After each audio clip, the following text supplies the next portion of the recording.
Hi.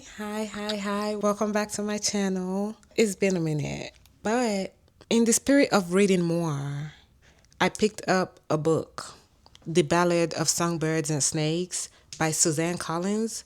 This is like a prequel to the Hunger Games series that we've previously watched. I think I read it, but I'm not sure. And to be honest, I don't really remember it that much, but that's fine by me because I decided to read this book just randomly. I think when the movie came out in theaters, I knew about it, but I didn't really care. So I didn't watch it at first. And I don't remember much from the main series, but I was like, you know what? It's probably for the best. Because if they have a prequel, it makes sense to read prequel and then read the main story. So I decided to read the book. And after reading the book, I watched the movie. And honestly, I was immediately disappointed. Something very crucial was missing from the movie. Actually, a lot was missing from the movie, in my opinion. So in the book, we are first greeted with the nauseating smell of boiling cabbage. That's literally the first thing they talk about. And then we see the desperation that emanates from the snow penthouse, if you can get close enough to smell it. We also see the anxiety which Coriolanus, the main character by the way, traverses conversations and spaces as the patriarch of the Snow family. Now, this is a 17-year-old boy. And we then get to see that his family is aristocratic, but kind of in name only because they've lost all their money. And this is given to us in the first couple of pages. We get to know all this, right? Before we meet Lucy Gray, before we know anything about his character.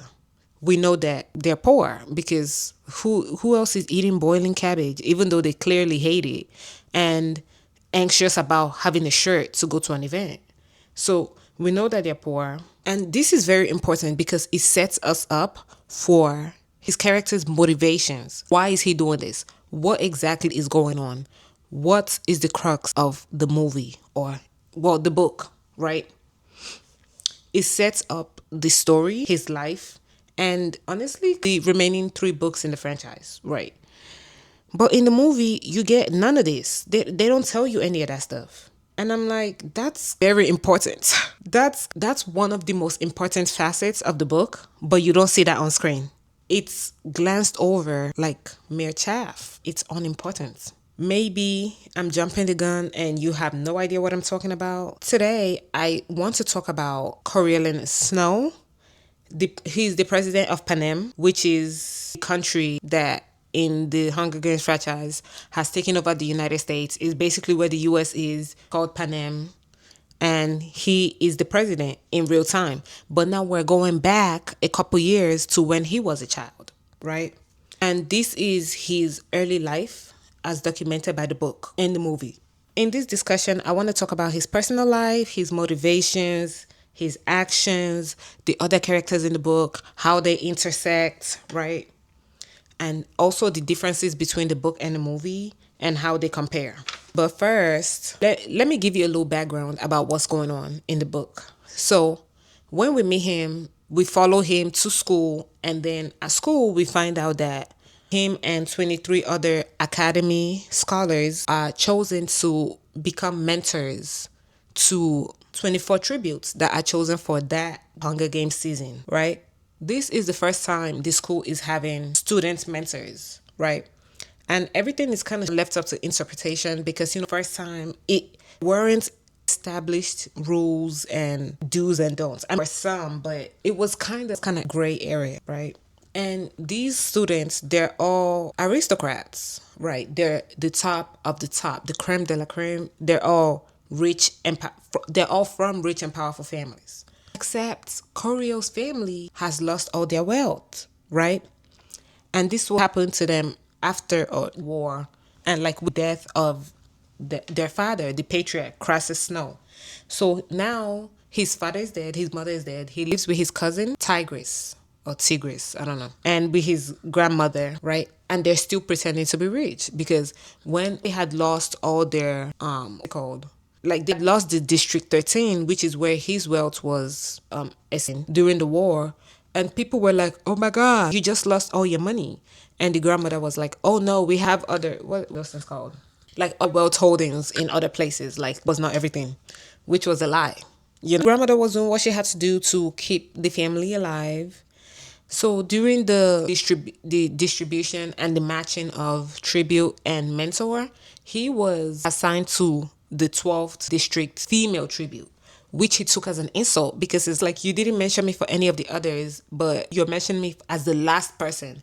District 12 is like the last district, and I get the girl, not even the boy. So it's like, what chances does she have at winning or even at survival? Like, probably gonna lose.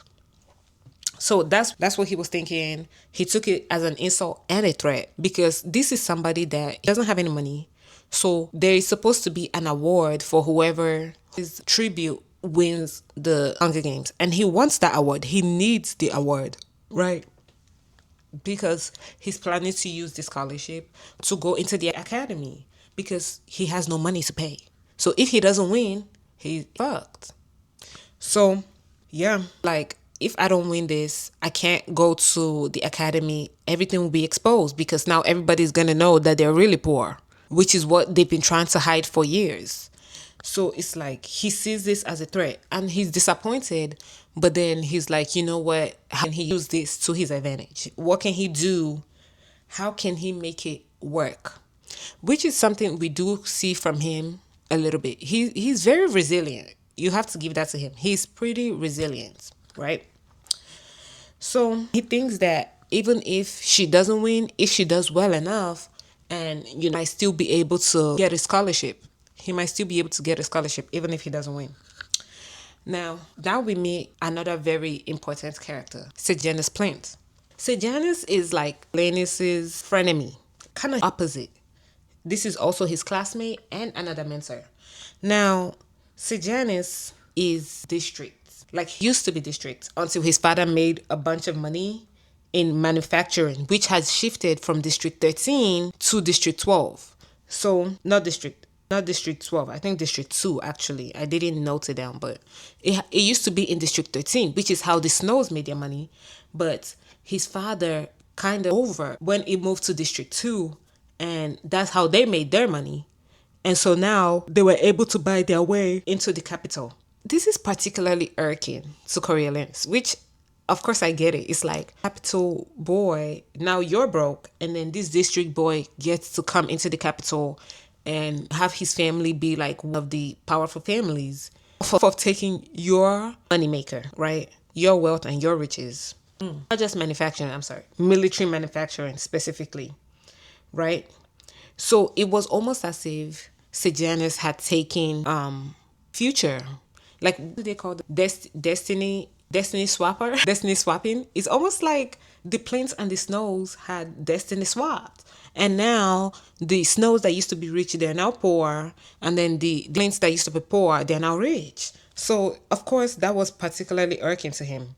And so Corio hated him and he was jealous of him and disgusted by him because he felt like he didn't deserve it. But we'll talk about all that later. What to know for now is Sejanus was against the Hunger Games, right? Because of course he makes sense. He was from the district, so it could easily have been him. So he was against it. And he had a different view of the world because he's had different experiences, which made him a threat and like an annoyance. Like, I don't know that his view was particularly more nuanced than Corio's, but or more complex rather.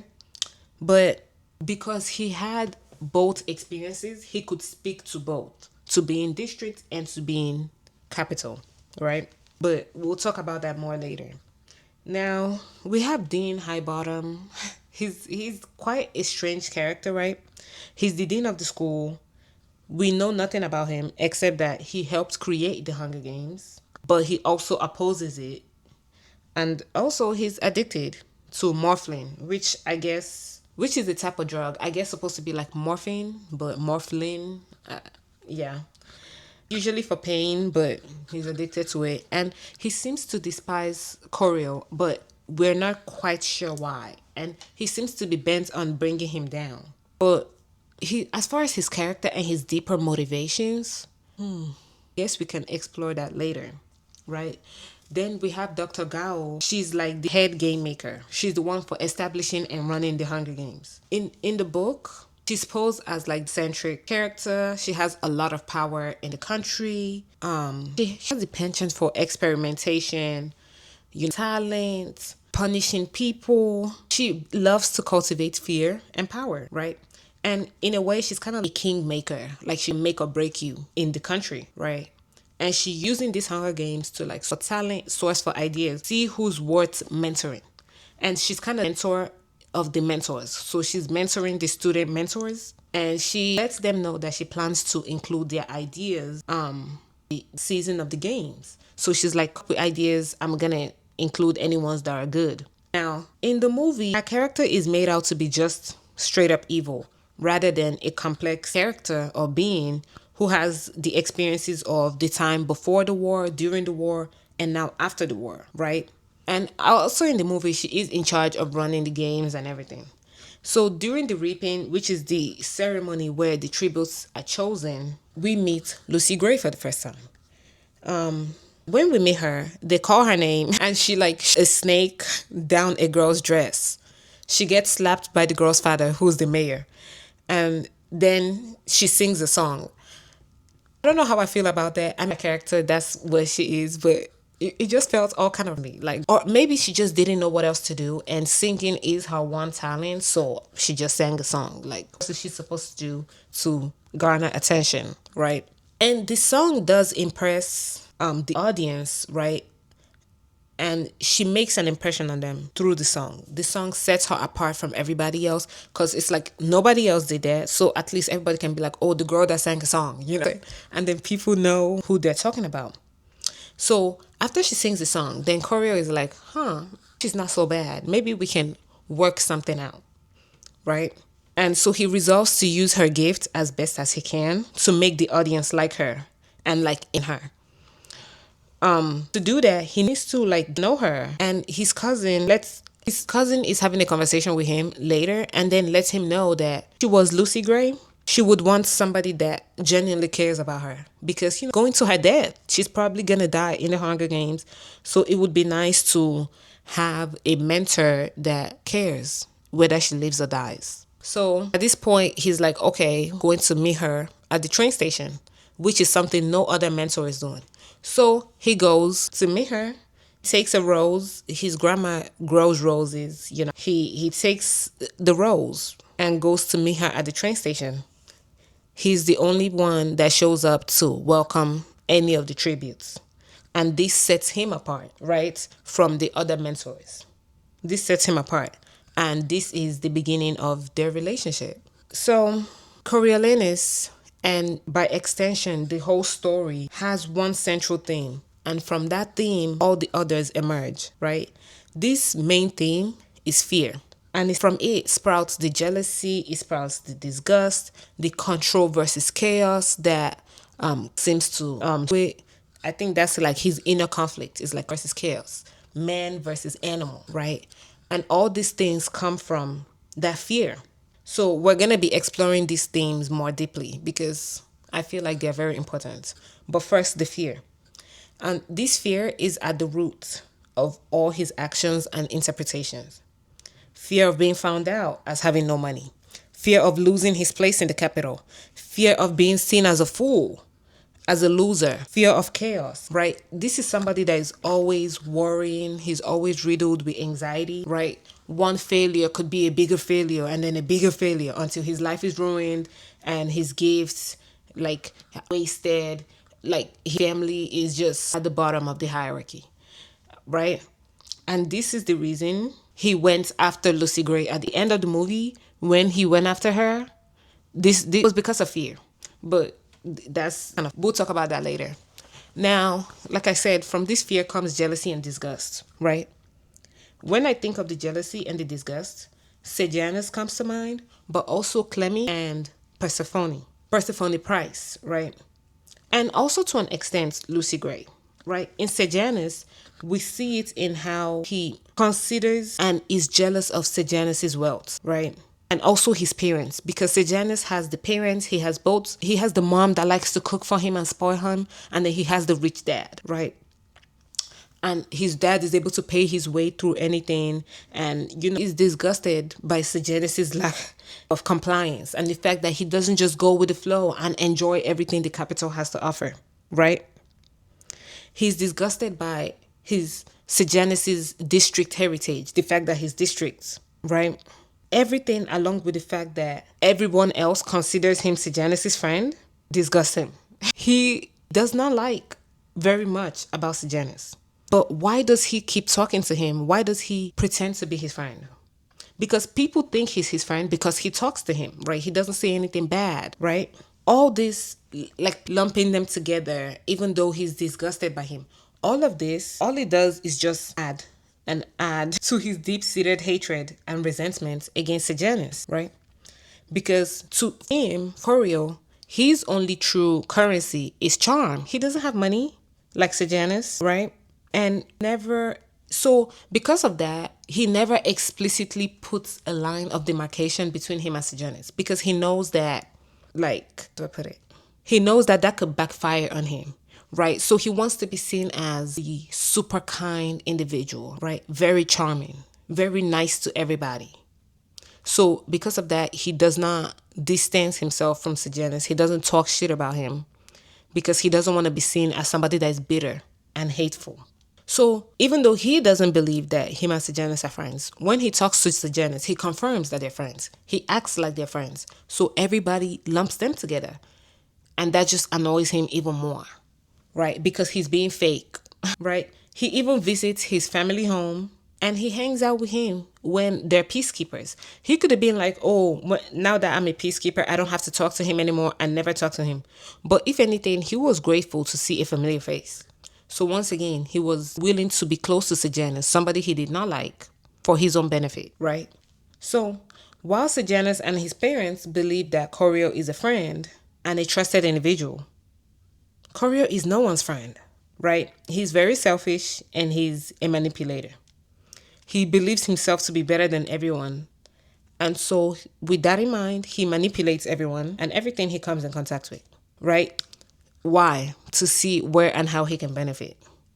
He's trying to see how he can benefit from you, how he can benefit from that person and everyone else.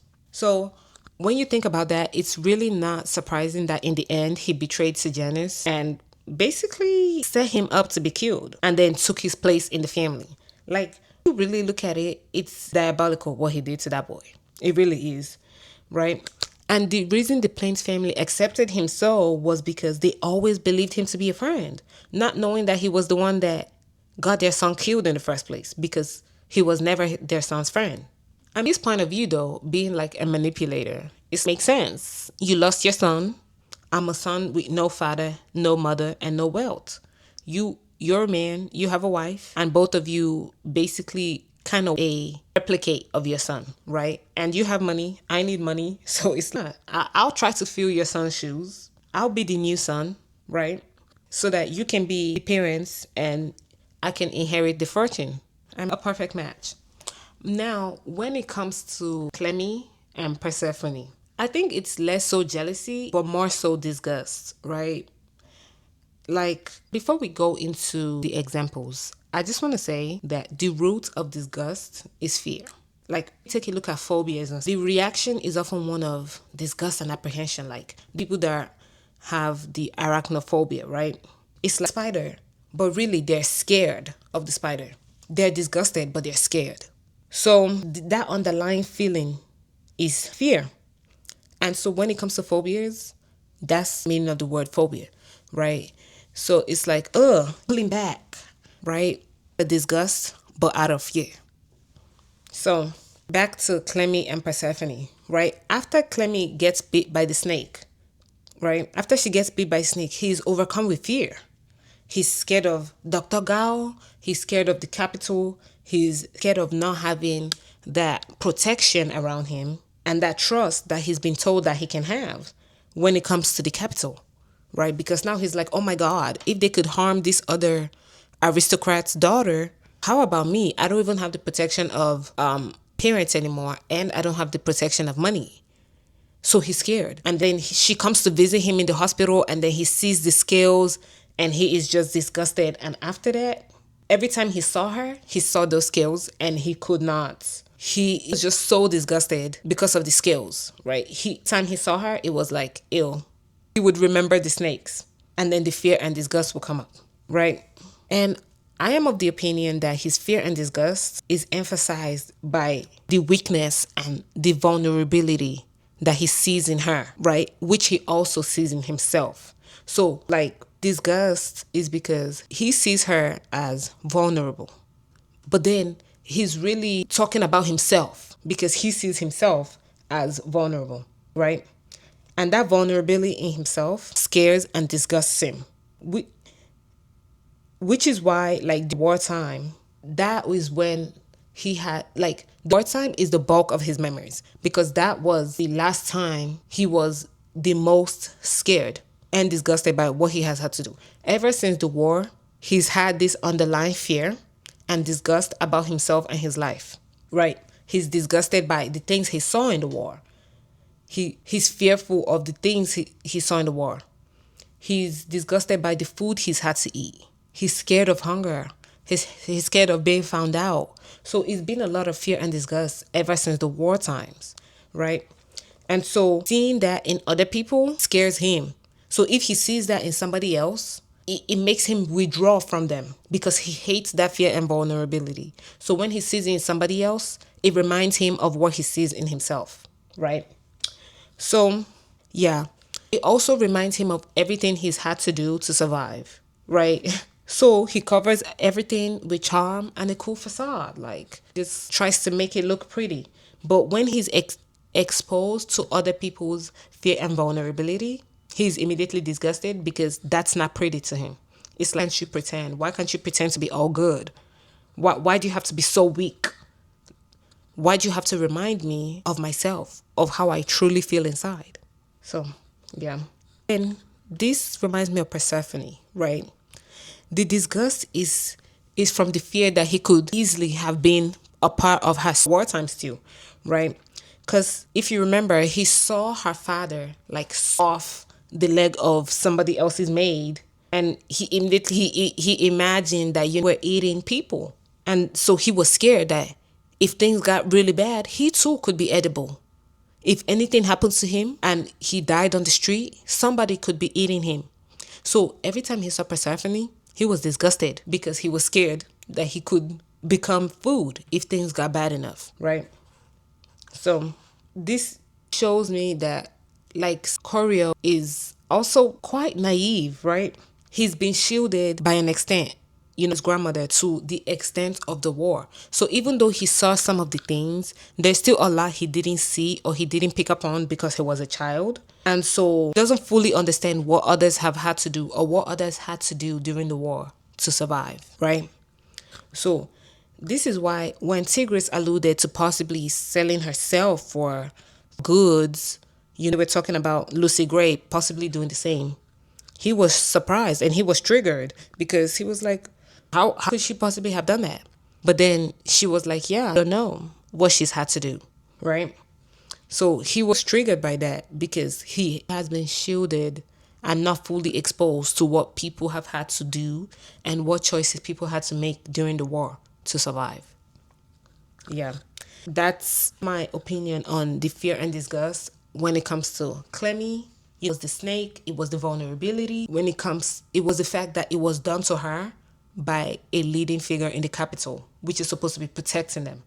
And so he took that on as, he could easily lose the protection of the capital.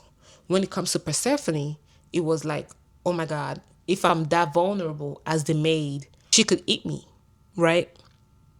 And then when it comes to Sejanus, it's like, you so ungrateful? Why are you so naive? Why aren't you grateful for the protection of the capital and all this other stuff? He's jealous of everything Sejanus has. So anyways, moving on from that, we then get to see his relationship with Lucy Gray. And during the course of his relationship with Lucy Gray, right, Corio finds himself in unprecedented, chaotic, and possibly dangerous, but definitely vulnerable ground, which we all know he hates, right? It began when she was assigned to him, or rather when he was assigned to her, right, To him, his reputation and family name had sank to a new low because he's giving me District 12 girl. To him, that was just a new bar in hell. It's wow. I thought we were already on the ground. Now you're putting me in hell? Like, what's going on? Then she surprised him, snake in the girl's dress with the singing, and she was charming, right? And so he was like, okay, he changed his mind, and he was like, okay, not so bad. We can get people to like her. And so the more they met, because they did have to have meetings for them to discuss strategy and all that.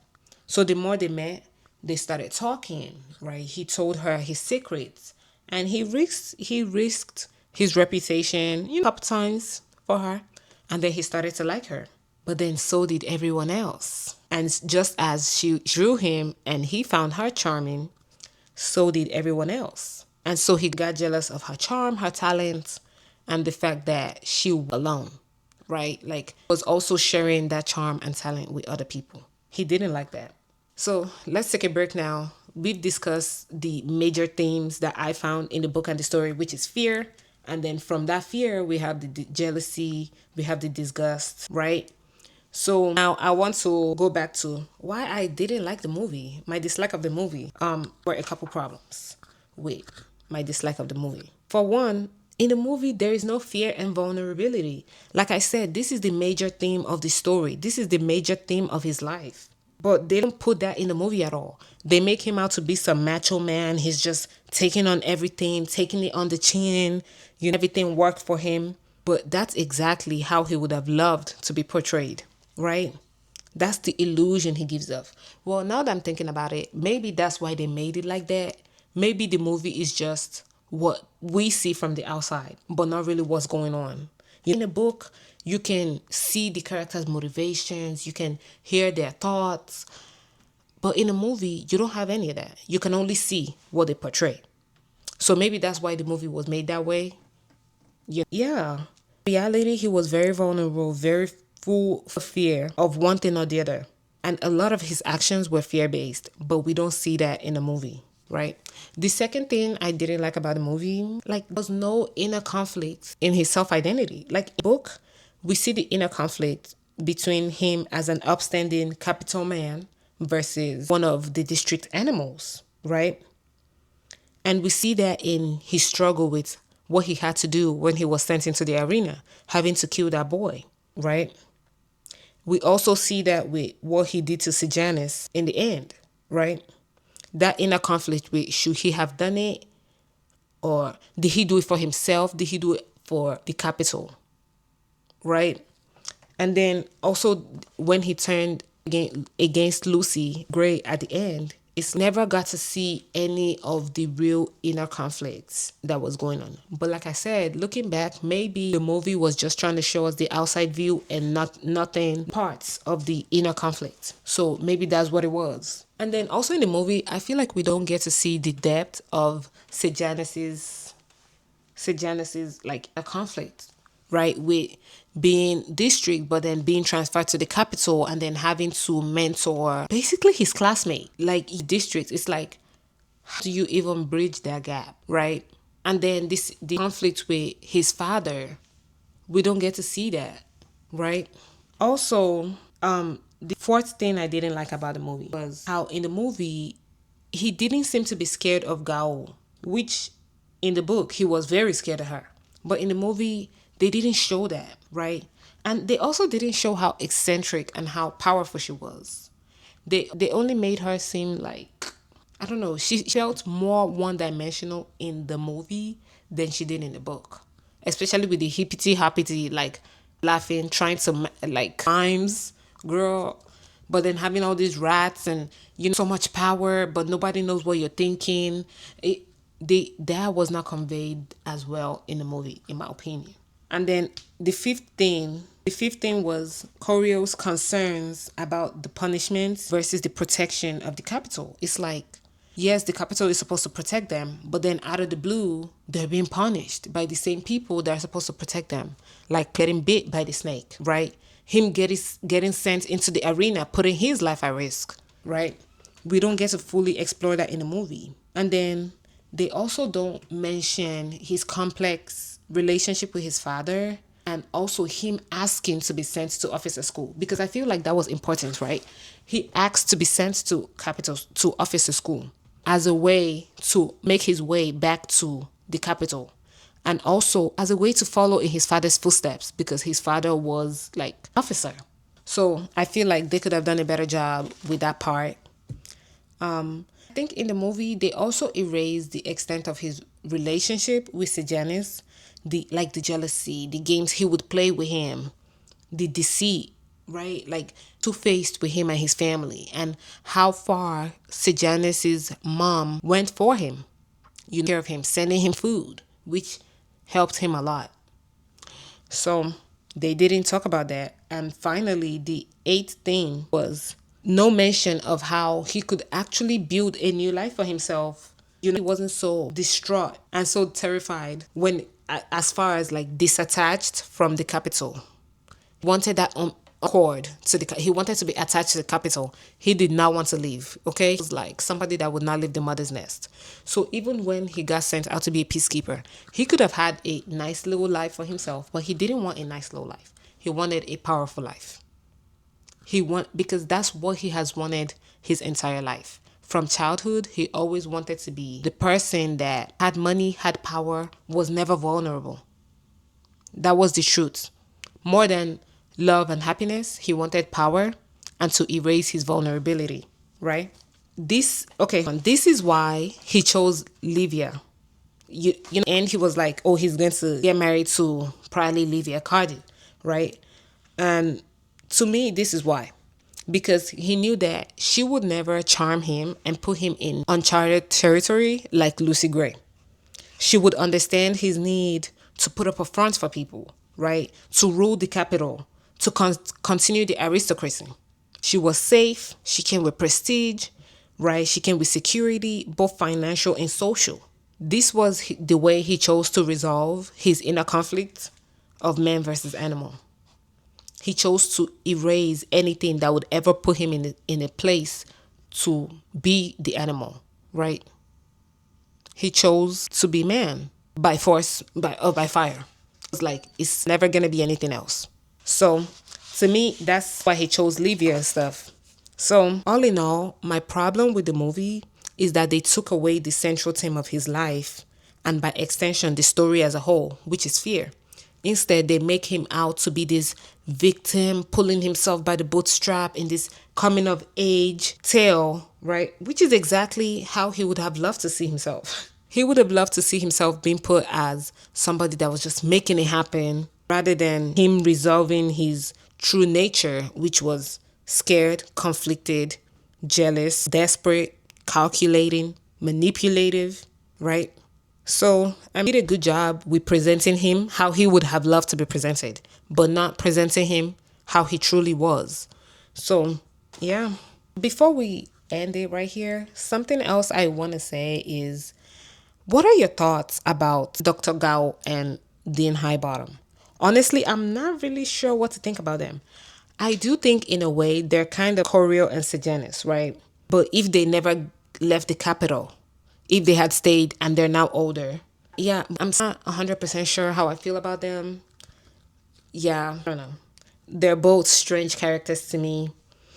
All my thoughts on the book slash the movie, right? At least the central theme of the book slash the movie and the things I got from it. I think the major theme is fear, and I hated that we didn't get to see that in the movie. It just made the movie seem lackluster to me, right? Movie is toast, but then they're trying to convince us that it's grilled cheese. It's right, like it's grilled cheese without the cheese. It's just toast. And to me, fear is the cheese. If you don't put fear in a movie, it's just toast. Hello, like no, that wasn't no grilled cheese to me. Like, or fear is what holds his actions together, right? And that's at the core of the sandwich of his life, right? The movie lacks the cheese, which is why his actions kind of no sense. And which is why the movie seemed very disjointed, in my opinion. But thank you so much for watching. If you made it to the end, okay, it was a long video because clearly I love to yap. And I had written down my thoughts, which is why you see me looking down. I'm looking down at the book. You're free to let me know what you think about my topic today, my commentary, your thoughts and ideas, if you agree or disagree. Okay, look forward to reading your thoughts and your comments. Don't forget to share, subscribe, and like the video if you want to see more of this later. Thank you so much for watching. Mwah.